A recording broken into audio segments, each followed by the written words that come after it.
Besok tu memang air cantik lah. Air cantik, angin cuaca pun okey. Yep. Untuk kita nak turun seharian tu tak ada masalah. Tak ada masalah. Air pun besok insya-Allah linang.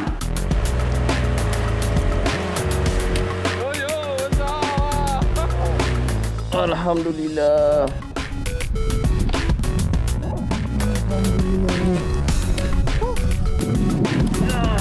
Oi, besarnya air kerapu ni.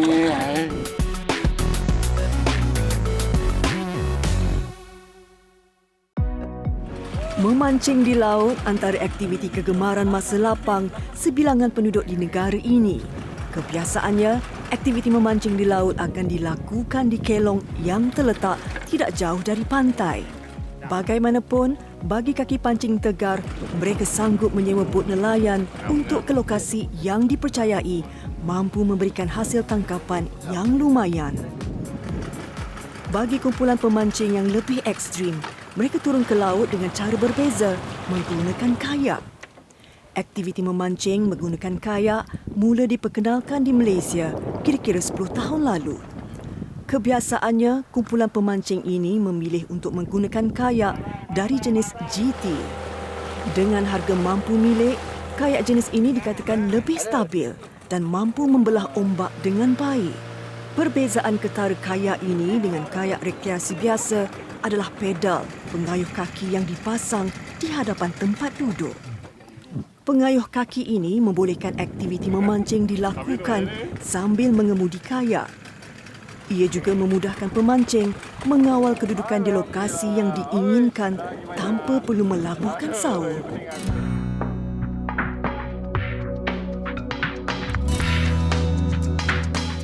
Rutin aktiviti pemancing berkayak biasanya bermula sebaik saja senja melabuhkan tirainya. Bagi pemancing seperti Syahrin Saleh, dia perlu membuat persediaan awal bagi memastikan aktiviti memancing keesokan hari berjalan lancar. Selain memancing, Syahrin juga bercadang untuk memasang jaring berhampiran lokasi memancing iaitu di Pulau Burung. Semua peralatan yang perlu siap disimpan di dalam kenderaan. Bentuk kayak yang unik ini membolehkan Syahrin membuat persiapan dengan mudah termasuk menaikkannya ke atas bumbung kenderaan secara bersendirian.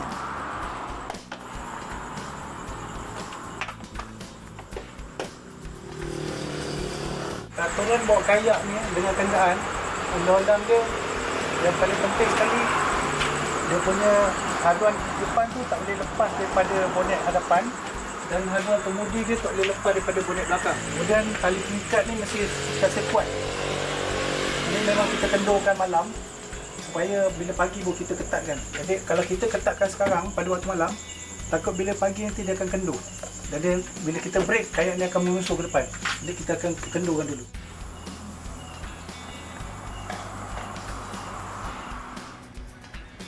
Pantai Siring, Melimau Melaka. Sebaik fajar menyingsing, kelibat pemancing mula kelihatan di pantai.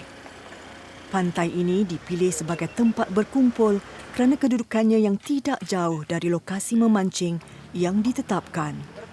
Semangat kerjasama jelas kelihatan apabila para pemancing saling membantu menurunkan kayak masing-masing ke gigi air.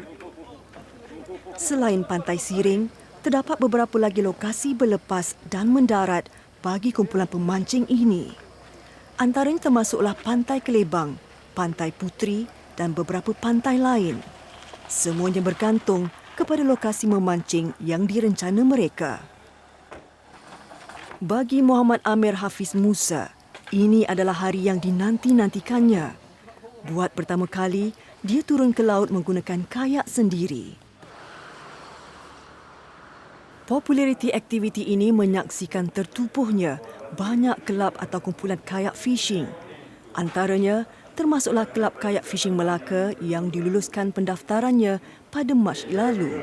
Sebelum ni saya berkayak pada tahun 2016.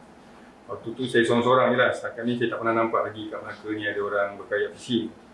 Yang saya nampak boating lah. Jadi saya minat dengan kayak ni. Salah satunya pasal dia exercise spontan. Sambil exercise sambil kita memancing lah. Jadi bila saya berkayak seorang-seorang kat tengah laut tu, saya terfikir pula sekiranya berlaku apa-apa musibah kan, siapa yang nak mematikan saya. Jadi kita gerak hati dan buat grup lah. Sejak didaftarkan, Kelab Kayak Fishing Melaka sudah berjaya menarik penyertaan seramai lebih 200 ahli. Antaranya termasuklah Muhammad Amir. Pemuda berusia 28 tahun ini sememangnya penggemar tegar aktiviti memancing di laut. Sebelum ini, dia ke laut dengan menyewa bot nelayan secara berkumpulan. Hari ini, Amir datang ke Kelab Kayak Fishing Melaka untuk membeli kayak idamannya. Di sini, dia bukan sahaja diberi penerangan, malah diajar tata cara menggunakan kayak berkenaan dengan selamat. Tapi yang specialnya, dia boleh reverse. Kayu ke depan forward dan dia boleh reverse. Macam tu. Sebelum ni saya pergi mancing naik bot. Jadi bayaran yang dikenakan tu agak boleh tahan mahal jugalah orang kata. Jadi lebih kurang dalam 200 lebih. Saya fikir-fikir balik 200 lebih tu kalau saya kumpul sedikit, ambil masa lah, ambil kumpul sedikit, jadi saya dah boleh beli kayak ni sebiji. Jadi hari-hari saya boleh turun, tak perlu bayar lagi. Jadi itulah saya rasa macam antara kelebihan dia untuk menyebabkan saya nak beli kayak ni. Sebelum ni Amir biasa main. Terlanjur berada di situ, Amir terus mendaftar diri untuk menjadi ahli Kelab Kayak Fishing Melaka. Keahlian ini membolehkannya menyertai ekspedisi memancing yang akan diadakan pada hari berikutnya. Jadi saya akan sampaikan kayak. Bagi memudahkan pembeli seperti Amir, pengurusan kelab turut menyediakan perkhidmatan menghantar peralatan ke rumah mereka. Lazimnya, penghantaran akan dilakukan Yazidi dengan bantuan beberapa petugas lain. Yazidi tidak ketinggalan memberi tunjuk ajar cara mengikat kayak pada kenderaan agar ia selamat untuk dibawa.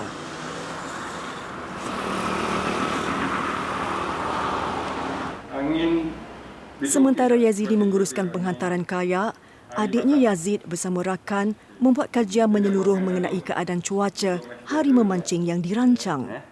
Ia sebahagian langkah keselamatan yang diambil setiap kali ingin turun ke laut. Jadi komplit lah dengan YC, waris semua dah ada. Angin besok kalau ikut surf forecast in Melaka 0.2 je angin timur. Petang baru ada ni sikit lah. Tapi so far okey lah. Maksudnya besok tu memang air cantik lah. Air cantik, maksudnya angin cuaca pun okey. Yep. Untuk kita nak turun seharian tu tak ada masalah. Tak ada masalah. Air pun besok insya-Allah linang. Okey, kalau macam tu kita rasa selamat sikit lah untuk kita punya rakan-rakan yang turun berkayak pada hari itu.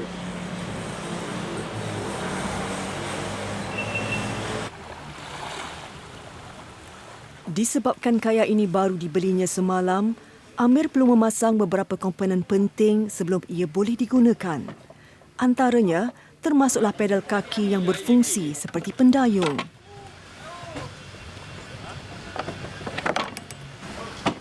Terdapat dua jenis pedal yang boleh dipasang pada kayak jenis ini. Salah satunya adalah jenis propeller. Sementara satu lagi dipanggil flippers.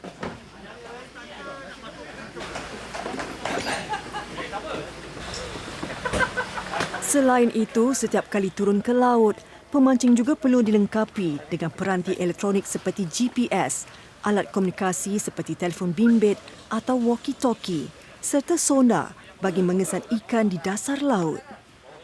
Peranti GPS dan alat komunikasi ini penting, terutamanya ketika pemancing mengalami kesulitan di laut. Setelah semuanya tersedia, kayak disusun di gigi air sebelum ditolak ke laut. Seramai 52 pemancing telah mendaftarkan diri bagi menyertai ekspedisi pada hari ini. Memandangkan bilangan peserta agak ramai, beberapa buah inflatable boat atau IB digunakan bagi mengiringi pemancing. IB ini akan bertindak sebagai bot bantuan atau penyelamat ketika keadaan memerlukan.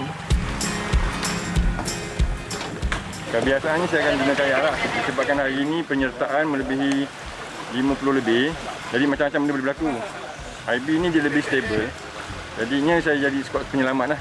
Selalunya berlaku mabuk kat tengah laut tu. Kaki kejang. Tangan kejang, kepenatan sangatlah. Tujuannya IB ni kita boleh towing diorang bawa ke pulau berhampiran lah, ataupun ke darat lah.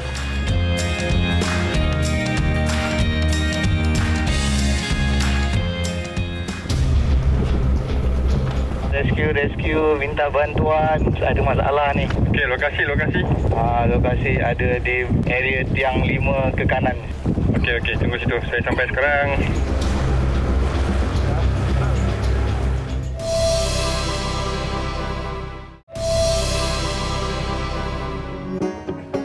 Hari ini merupakan kali pertama buat Muhammad Amir Hafiz Musa, ahli baru Kelab Kayak Fishing Melaka, untuk turun ke laut dengan kayak miliknya. Persiapan kayak yang baru dibeli dilakukan dengan teliti agar ekspedisi memancing berjalan lancar dan terhindar risiko tidak diingini. Ini termasuk pemasangan pedal jenis propeller yang merupakan komponen penting pada kayak. Pemeriksaan demi pemeriksaan terus dilakukan sebelum peserta memulakan pelayaran.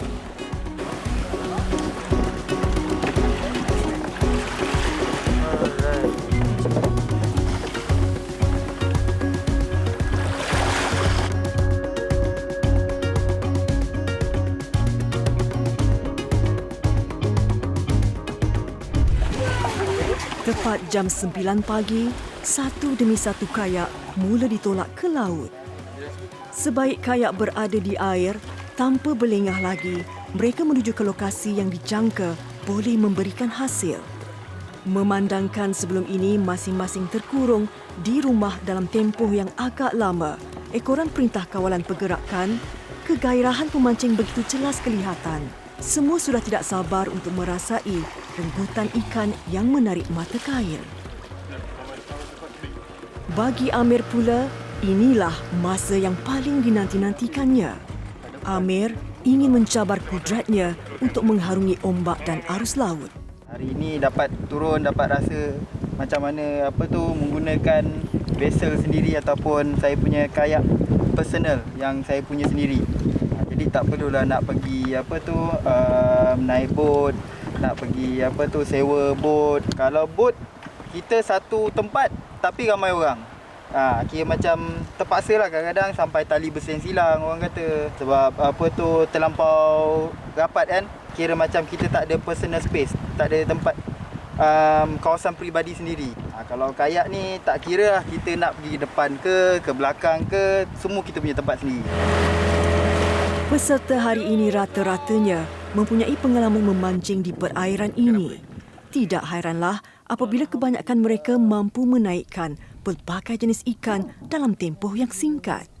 Kerapu seberat lebih 6 kg ini tewas di tangan Muhammad Yamin Muhammad Rawi. Alhamdulillah cikgu, hasil baik padu. So ikan tu pun boleh masuk dalam mulut ikan kerapu tu punya besar. Oh ya. Rezeki cikgu lah ini Okey cikgu. Okey, good luck. Alright, terima kasih. Alright.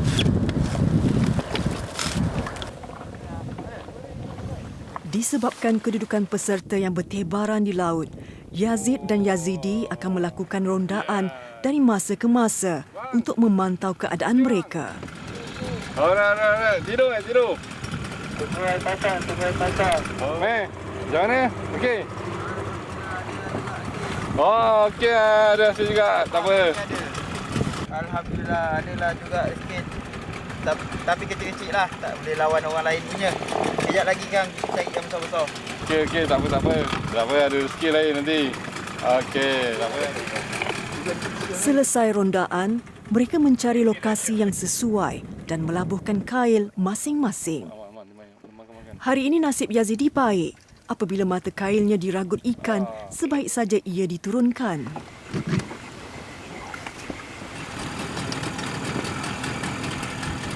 Sedang mereka asyik memancing, tiba-tiba muncul suara salah seorang peserta meminta bantuan menerusi walkie-talkie. Rescue, minta bantuan. Kabel plus saya putus, ada masalah ni. Minta tolong sikit. Okey, lokasi. Lokasi ada di area tiang 5 ke kanan. Okey, kayak warna? Kayak warna oranye GT. Okey, tunggu situ. Saya sampai sekarang. Sejurus menerima isyarat kecemasan itu, Yazid segera menghidupkan enjin IB-nya dan bergerak ke arah yang dinyatakan. Bagi memudahkan tugas pengesanan, pemancing terbabit mengangkat pendayungnya sebagai isyarat.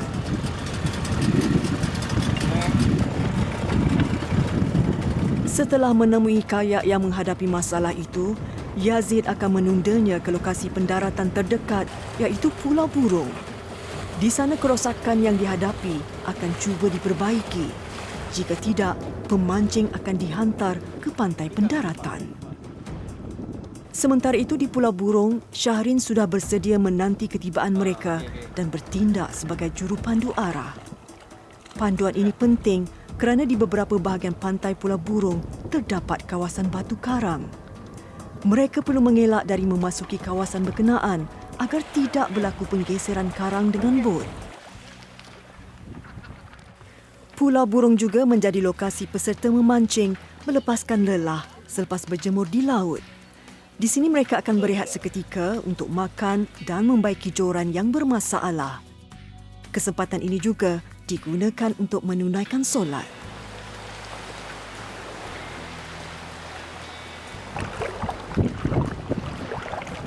Di masa terluang ini juga Syahrin memasang jaring yang telah disediakan malam sebelumnya.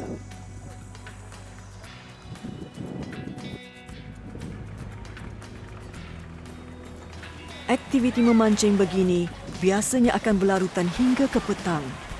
Tatkala mentari mula turun di ufuk barat, pemancing akan kembali semula ke pantai. Di sini, masing-masing mempamerkan hasil tangkapan kepada rakan-rakan setelah seharian berjuang bersama-sama.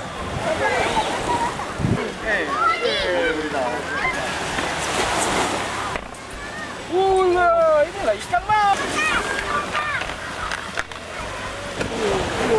Pengunjung yang berkelah di Pantai Siring turut teruja melihat kegairahan para pemancing mempertontonkan habuan mereka sambil berdebar menantikan hasil kayak-kayak lain yang menyusul.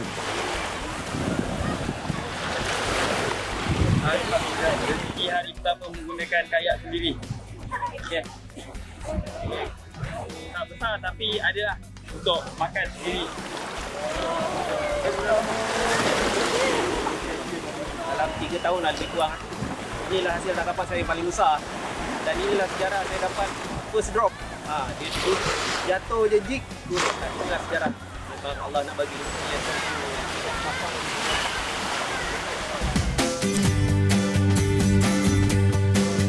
Aktiviti memancing sering dikaitkan dengan pepatah lama, untung sabut timbul, untung batu tenggelam.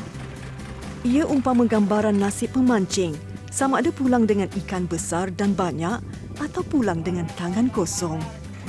Bagi yang tidak minat, aktiviti memancing mungkin dianggap hobi yang membuang masa. Namun bagi penggemarnya, ia adalah terapi yang menyihatkan minda. Seperti kebanyakan aktiviti kegemaran lain, seiring perkembangan masa dan teknologi, memancing kini memasuki evolusi baharu dengan pengenalan kayak fishing.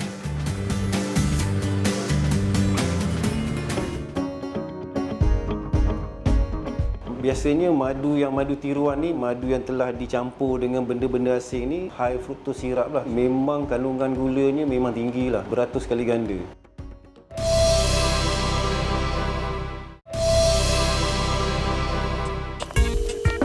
Salah satu daripada tempat unik dan menarik, datang dekat sini, seolah-olahnya apa yang dia terfikir adalah madu kelulu. Kita tengok sukros tinggi itu antara kebarangkalian yang mengatakan bahawa madu itu madu yang telah dicampur, madu tiruan.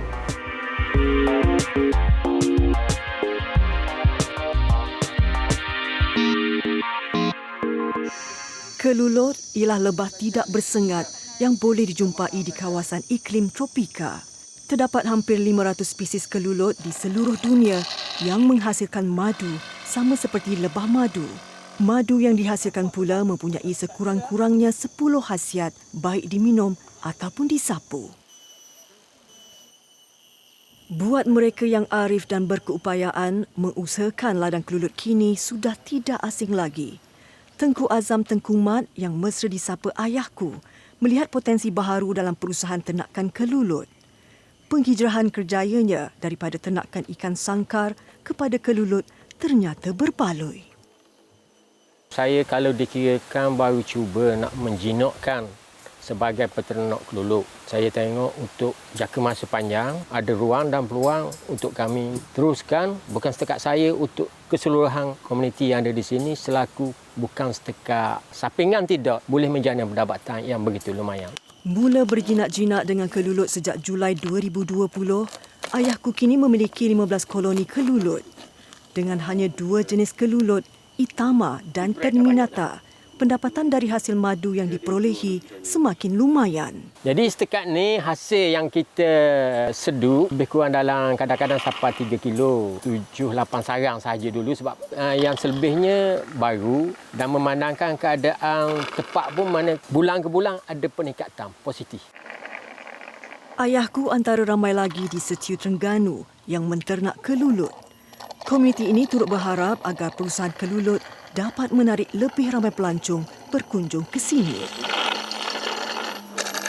Untuk masa depan, untuk masa jangka panjang, memang aku menaruh harapan yang besar. Dan kita jadikan di sini tempat pengeluar madu kelulut. Jadi dengan tidak salah langsung, bila pun pengunjung datang ke Setiu Wetland, salah satu daripada tempat unik dan menarik, seolah-olahnya apa yang dia terfikir adalah madu kelulut. Dengan tidak salah langsung, berartinya apa yang diwawakan di Setiu adalah gedung untuk makanan. Jadikan satu daya tarikan.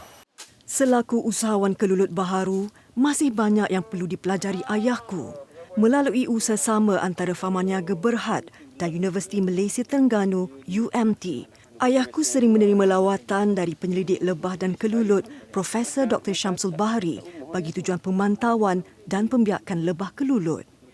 Memanglah sebahagiannya kita mendapat ilmu dia yang mengajarnya kami daripada tak tahu sehingga kita tahu. Jadi sekarang ni dengan tidak salah langsung dialah selaku sepu ayahku untuk mengajar kelulut.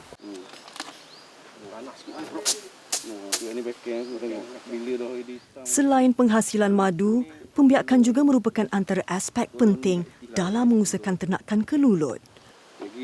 Banyak jenis hatak ni. Dalam usaha kita untuk melestarikan industri kelulut Malaysia ni, jadi kita telah membuat beberapa inovasi. Salah satu inovasi seperti yang kita lihat di sini adalah penggunaan kotak hive. Kita tidak menggunakan lagi log kelulut, log pohon kayu kan. Jadi itu adalah salah satu usaha untuk kita mempromosikan kempen Zero Log. Jadi kita beralih daripada penggunaan log kepada penggunaan hive. Perkongsian tentang pendekatan baharu cara menternak dengan teknik inovasi hive bertujuan menjaga kelestarian pembiakan kelulut. Tunggu kejap, kadang-kadang dia keluar lagi ni. Dia malu. Memang daripada asalnya peternak akan mendapatkan koloni kelulut dalam bentuk log. Jadi daripada log itu kita jadikan induk. Induk untuk memindahkan kelulut tu kepada hive. Jadi itulah kali terakhir kita akan menggunakan log tersebut, dan daripada hive itu kita akan kembangkan menjadi beberapa hive lagi. Biak Baka secara lestari berupaya membantu komuniti dalam produktiviti kelulut menghasilkan madu, sekaligus membantu penternak dalam memenuhi permintaan pelanggan yang semakin cakna akan khasiat madu kelulut. Jika kita lihat keadaan senario pemasaran madu kelulut sekarang di Malaysia, kita lihat memang terdapat banyak permintaan, bukan sahaja daripada pengguna-pengguna ataupun masyarakat umum, tapi juga daripada pihak-pihak swasta. Jadi dengan program yang kita jalankan ini, dengan juga minat yang meningkat daripada pengusaha ini, kita harapkan hasil yang dikeluarkan oleh program ini dapat memenuhi permintaan masyarakat dan juga pihak-pihak swasta. Perusahaan madu kelulut mudah diurus dan mencana pendapatan. Ia berupaya membuka ruang dan peluang kepada kalangan yang ingin meneroka bidang baharu. Ditubuhkan dengan kolaborasi antara UMT dengan Kerajaan Negeri Terengganu, Makmal Kualiti Madu Pantai Timur antara lain berupaya melakukan analisis terhadap komposisi madu. Ia bagi menjamin kualiti madu yang dihasilkan pengusaha dan peternak tempatan. Proses analisis madu yang dihantar peternak biasanya mengambil masa 2 hingga 3 hari. Apa yang kita lakukan di dalam makmal ini adalah kita menganalisa komposisi dalam madu yang dihantar untuk dikaji ketulinan tersebut. Komponen yang kita lihat melalui analisa yang kita lakukan adalah yang paling penting kandungan gula. Kandungan gula yang terdapat dalam madu, terutamanya sukros. Hasil analisis, kandungan dan jumlah komposisi nutrisi dalam madu dapat dikenal pasti. Kandungan gula dalam madu atau sukrosa boleh menjadi petunjuk akan keaslian madu. Biasanya madu tiruan ni, madu yang telah dicampur dengan benda-benda asing ni, high fructose syrup lah. Memang kandungan gulanya memang tinggi lah, beratus kali ganda. Itu antara penunjuk lah. Kalau sukros tinggi itu antara kebarangkalian yang mengatakan bahawa madu itu sama ada madu tidak matang, diambil daripada kantung yang tidak tutup, ataupun madu itu madu yang telah dicampur, madu tiruan. Selain kandungan gula, analisis yang dilakukan mesin High Performance Liquid Chromatography HPLC ini turut memperlihatkan beberapa komposisi lain dalam mengesahkan ketulinan madu. Komponen penting juga dalam madu kelulut yang kita tengok adalah HMF, hydroxymethylfurfural. Jadi HMF ni amat penting sekali sebab ia menjadi penunjuk kepada madu yang telah dicampur. Kita tengok juga enzim. Sebagai contoh diastase. Dalam madu asli tu biasanya akan ada. Sebab enzim ni kita dapati daripada sumber yang diambil oleh kelulut. Contohnya diastase tu tak ada. Jadi kita boleh membuat kesimpulan yang mengatakan bahawa madu yang kita analyse tu tidak asli ataupun dicampur. Semua madu yang dihantar, yang dibekalkan kepada pembeli, Pharma Niaga sebagai contoh madu kelulut Arnia, akan melalui proses yang sama, iaitu bagi menjamin kualiti dan juga mutu yang dikeluarkan itu menepati piawaian yang ditetapkan oleh Kerajaan Malaysia.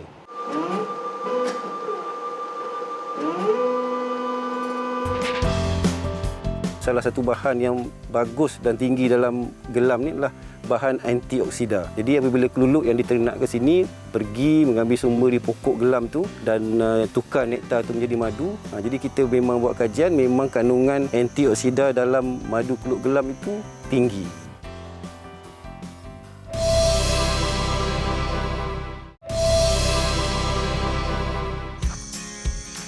Ladang Ternakan Kelulut di Universiti Malaysia Terengganu, Kampus Bukit Kor, Marang, merupakan pusat kajian berkaitan kelulut dan hasil madu. Penjagaan dan pemantauan dapat dibuat secara kondusif oleh penyelidik lebah dan kelulut dari Fakulti Perikanan dan Sains Makanan.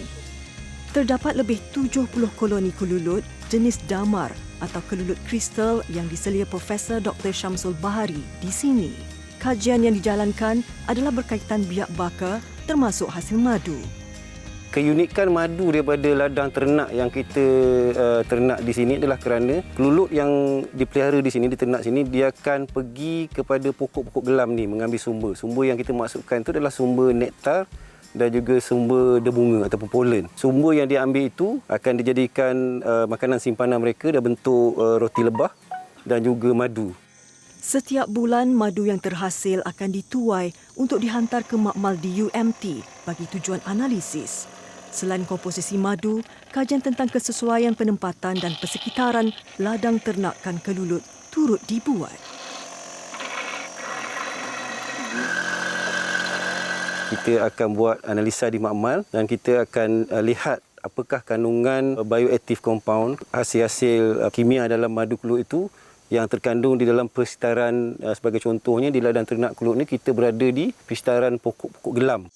Pokok gelam atau nama saintifiknya Melaleuca cajeput, tumbuh meliar di kawasan terbiar dan berpaya di semenanjung Malaysia, adalah projek usahasama terbaru menghasilkan madu gelam antara Pharma Niaga dan UMT. Pokok gelam ni memang kita telah ketahui mempunyai salah satu bahan yang bagus dan tinggi dalam gelam ni adalah bahan antioksida. Jadi apabila kelulut yang diternak ke sini pergi mengambil sumber di pokok gelam tu dan tukar nektar tu menjadi madu. Jadi kita memang buat kajian, memang kandungan antioksida dalam madu kelulut gelam itu tinggi.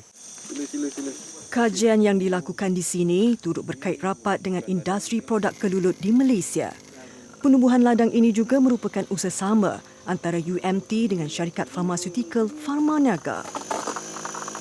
UMT dengan Usaha-sama Farma Niaga Berhad, kita bekerjasama terutamanya dari segi menjalankan pendidikan untuk menyokong industri kelut. Terutamanya sebagai contoh, Farma Niaga terlibat secara usaha-sama dengan UMT ini membuat kajian bagi memastikan madu yang dihasilkan oleh ladang-ladang terengak yang terlibat dengan Farma Niaga adalah madu yang dijamin kualitinya. Selaku induk dan rujukan kepada penternak kelulut tempatan, setiap hasil madu yang diperoleh akan dibawa ke makmal untuk proses analisis sebelum diserah kepada Farma Niaga.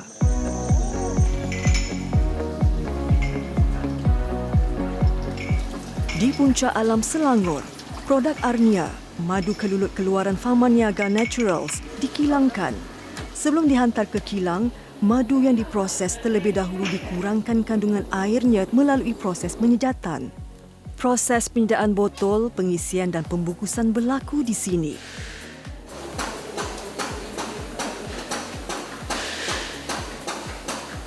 Madu ni mengandungi banyak air, antara 30 hingga 40%. Kalau banyak air, banyak berlaku tindak balas mikrob dan juga gas yang terhasil akan menyebabkan madu itu masam. Proses penjajatan ini kita keluarkan kandungan air sehingga 22% dan ke bawah. Dan ini mengikut piawaian yang ditetapkan oleh standard madu kelulut iaitu MS 2683 yang disediakan oleh Jabatan Standard Malaysia. Madu akan mudah rosak dan perlu disimpan di tempat sejuk sekiranya tidak melalui proses sejatan. Hasil sejatan air menjadikan madu kurang masam dan lebih likat serta mudah disimpan dan diedarkan kepada pengguna. Madu Arnia ni mengandungi kurang daripada 22% air dan ianya jauh lebih likat daripada madu biasa. Kita lihat ya.